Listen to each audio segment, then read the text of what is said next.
Hey there friends, welcome back to Jessica Lynn Original Studios, where we dive into travel, adventure, creativity, and a whole lot of Disney magic. Now we recently just went out to Disneyland, and I am working on a whole series of videos where we're going to give you a ton of fun facts while we either are riding the ride or enjoying part of the adventure.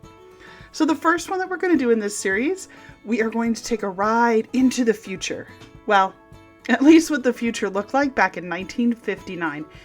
That's right, we're talking about the Disneyland Monorail. Whether you are a Disney diehard or just curious about the coolest ways to travel above Tomorrowland, stick around. I've got some fun facts, hidden details, and a few things maybe you might not have known about the very first monorail. And it was the very first monorail system in the Western Hemisphere. So let's go.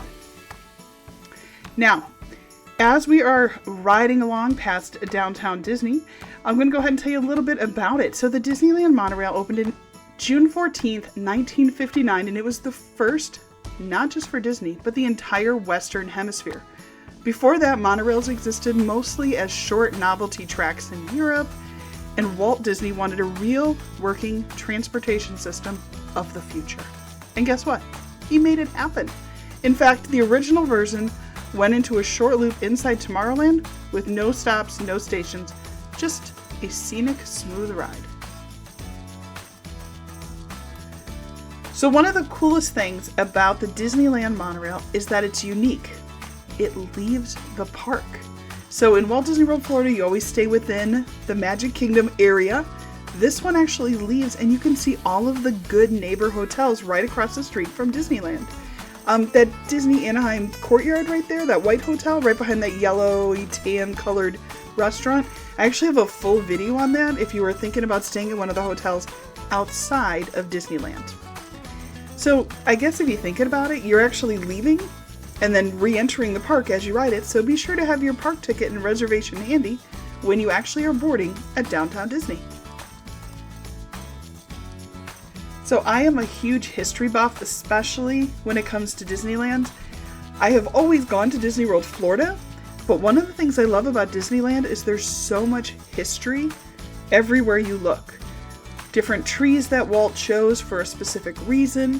One of my favorite stories that I think is kind of crazy is that during grand opening, Walt Disney had invited the then Vice President, Richard Nixon, and his family to be some of the first official passengers on the monorail. So they went around, toured, doing this loop just like what I'm doing right now, and when they got back to the station, the doors wouldn't open. So they were literally stuck inside the monorail. Talk about a very memorable first day experience.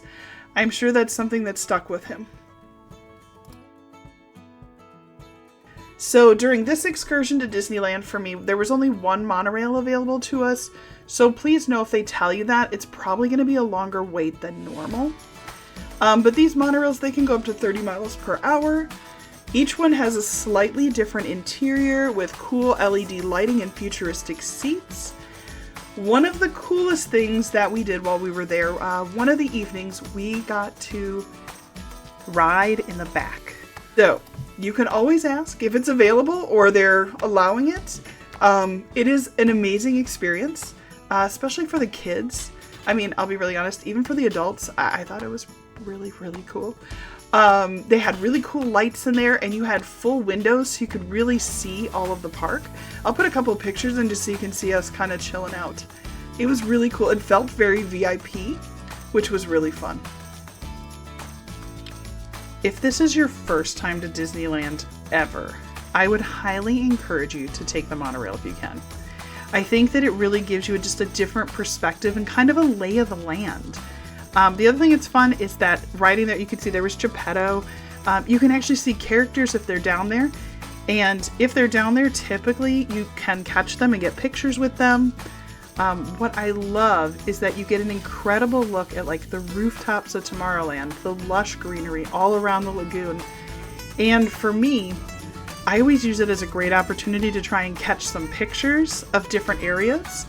But if it's your first time ever, this is such a great way to kind of learn where everything is, because it's very different. Like if you've gone to the park in Florida versus here, it's very different.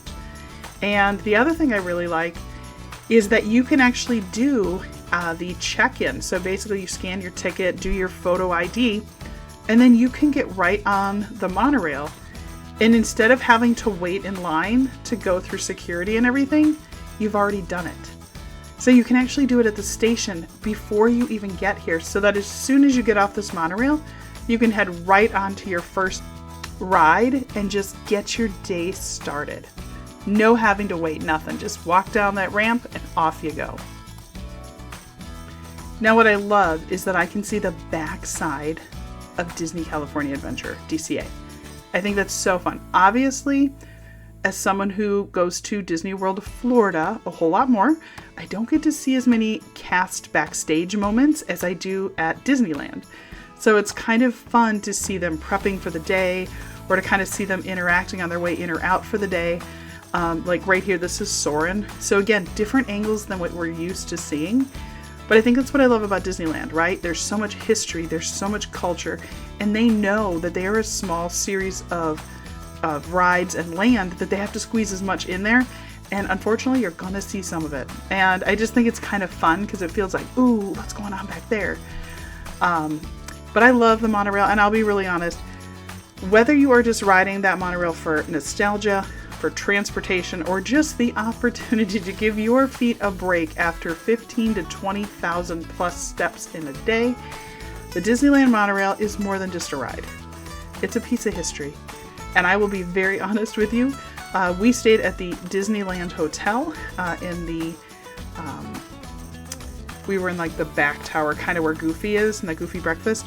And so it was so nice just to be able to head out and plan our day to leave out of Tomorrowland by Autotopia and then just head straight back to our hotel. It was a really great thing to have available. So I hope you learned something new, or maybe just enjoyed listening to me tell you some more Disney details. Please go ahead and thumbs up this video. Don't forget to subscribe to Jessica Lynn Original Studios. And then comment below, have you ever ridden one of the Disney monorails? Where were you? California or Florida? And what's your favorite part of riding the monorail? I just want to say thank you again for watching. I'll put up a couple more videos. Keep dreaming big and exploring together. And until next time, I'll see you again. Take care, everybody.